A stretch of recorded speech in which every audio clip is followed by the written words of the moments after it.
The government don't care about you. They care about illegal aliens and making sure they have housing. Everybody who know me know I worship the ground the kids walked on. The 29-year-old mother of the 2 kids that likely froze to death Monday in the parking structure of the Hollywood casino. Maybe I asked the wrong people for help.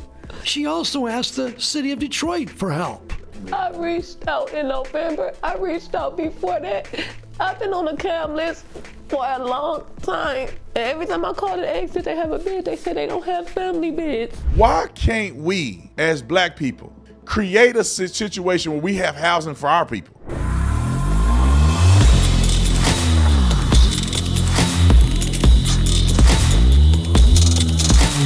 Also, get you some of these Doe shirts. We got Doe shirts, hoodies, and also a hat. They're gonna bring it up to me in a minute. They do my samples. So they'll bring me the hat. But this Doge go hard, man. It's time that we show the world that the Democrats are getting exposed. This is what it should have been when they titled it. It should have been Democrats officially getting exposed.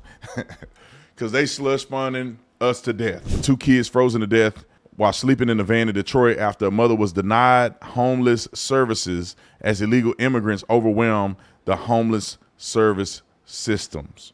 So the victims, 9-year-old and 2-year-old. The family had been living in their van for several months, often parking in casino garages for safety and access to bathrooms. On the night of the incident, the van's battery died, leaving them outside or without heat as temperatures dropped below 32 degrees.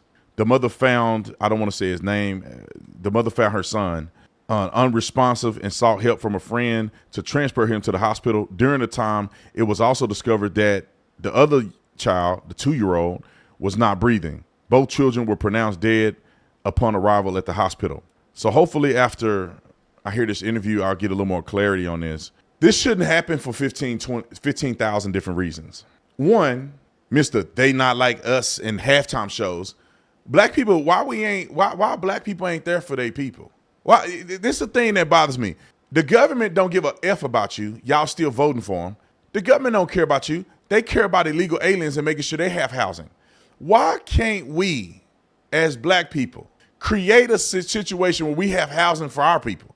But y'all not gonna do that. You rather talk about Donald Trump and the white man and white supremacy, and then this woman is out, her kids in a car sleep, and they now deceased.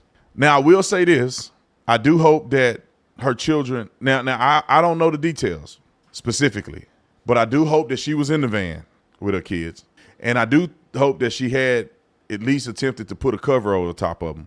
Nick says she was, thank God, because that would have been very embarrassing if she wasn't even in the car, let them out there freezing. But it appeared that she was in the car, thank God. I'm gonna play this clip and I'm gonna get some statistical data from Detroit's immigration homeless shelters. Roll the clip. Everybody who know me know I worship the ground them kids walked on. The 29-year-old mother of the 2 kids that likely froze to death Monday in the parking structure of the Hollywood casino. Maybe I asked the wrong people for help. But that was the only thing I did wrong. Tatiana, remembering how many times she reached out for a place to live, she asked the father of the 2 kids that died. He had an excuse every time. Either he's working, they can't come where he living. He live with a female, and the parents and them don't want kids there or something. She also asked the city of Detroit for help. I reached out in November. I reached out before that. I've been on the CAM list for a long time. And every time I call to ask if they have a bed, they say they don't have family beds. So the 7 of them had been sleeping in their 2002 Town and Country van since November. But the kids had everything else. They ate every day, all day. Goodies, food. They didn't want for nothing. Every day they went to school. I had one mistake. And the kid's grandmother, 49-year-old Yvette Goodman, was also in the van that day. Did the van run out of gas? I have no idea what happened. I have no idea. Did you fall asleep? Yes. And then when you woke... Only night I fell asleep. I usually be woke. And when you woke up, what happened? My grandson wasn't moving. A GoFundMe account has been set up to help the family. That's one of the reasons we did set the GoFundMe up, so she will be able to have housing for herself and the children, her other remaining children. We'll put a link to the GoFundMe account on our website, fox2detroit.com. That's all I wanted to do was sleep somewhere safe. In Detroit, Charlie Langton, Fox 2 News. All right, y'all know what I'm thinking. This just kind of sound fishy, just a little bit. I feel bad for this woman. I can't imagine losing a kid. I don't care if you're a bad parent. Losing your kids has got to be devastating. Losing a dog was devastating when I was young. My little dog Ace, he was a mutt. And so the Rottweiler mama killed him one day when we left him with the mama because he was still a little baby. So he had one gray eye, one regular eye, and he was mine. I got to pick him. But since he was different, the mama smothered him and killed him, right? That's what the dogs do when they got a mutt or one of the dogs got a deformity. They kill the dog.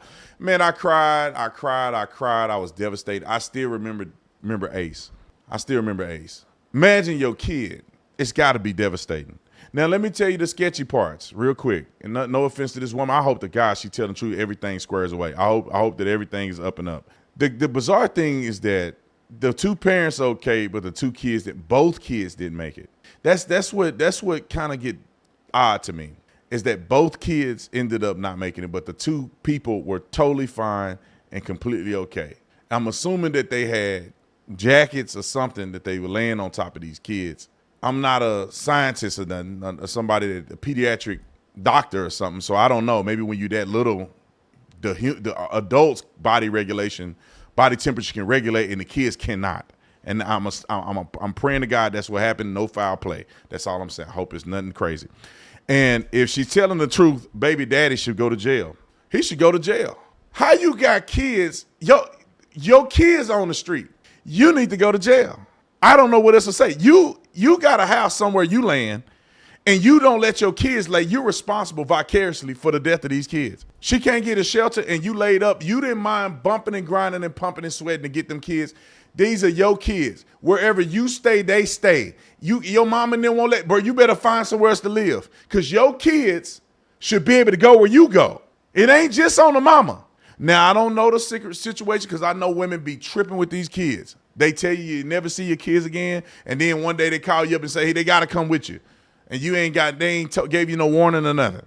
And then they playing games because they want money from you or whatever. And so I can get it. But if all of that checks out and this man really left his kids out there because he talking about somebody didn't want and it's below 30 degrees, you probably should go to jail.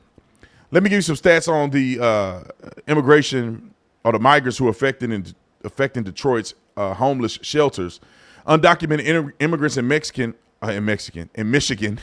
as of 2021, undocumented illegal aliens made up approximately 1.2% of Michigan's population. Between late 2023 and early 2024, there was an estimate of 500 to 1,000 refugees and asylum seekers arrived in the Detroit area. Many sought assistance from Freedom Housing Detroit, which reportedly provided services to around 200 people during that period of time. Statewide refugees that arrived in Michigan's projected a 40% increase in refugees arriving from 2024, expected approximately 3,600 new arrivals, up from 25 in 2023. The projection did not include asylum seekers entering independently. These are just people who were documented that came there by way of the government. In November of 2023, the city extended contracts with nonprofit shelters and added 100 warming centers beds through the spring. On December the 1st, 2023, 94 emergency shelter beds were added with plans for another 140 beds over the next 6 weeks. For who? Illegal aliens. Not for this woman. Not for American citizens. Not for black people. Not for black and brown bodies, but illegals that came over to this country. The illegal should be in the parking shelter trying to find out where they gonna live. The mama with 2 kids, is 4 people in there. Mama, daughter, 2 kids, 2 adults, 2 children, women should have been up in there in the bed with a warm shower. Kids go to school. We should have resources for people like that because there shouldn't be one illegal alien that's occupying a bed when we have women like this on the street with their kids. Not one. Even if an illegal alien came over here with 40 kids, you're going to sleep on the street if the American citizen don't have a spot in there first. Because how does their life mean more to our government than the lives of United States citizens. That's all I'm saying. This is what the story was about. Was about the death of these kids when she claimed that she couldn't get shelter when they giving it away like candy to illegal aliens.